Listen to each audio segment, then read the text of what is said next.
बिस्मिल्लाहिर्रहमानिर्रहीम अस्सलाम वालेकुम। आज की इस वीडियो में हम डिस्कस करेंगे डिफ़ाइन फिक्स्ड कैपिटल अकाउंट कि फ़िक्स्ड कैपिटल अकाउंट को हम कैसे डिफ़ाइन कर सकते हैं।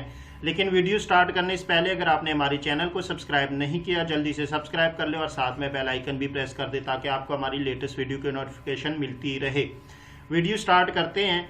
If partners are not allowed to change their capital during the business life in extraordinary cases is called fixed capital।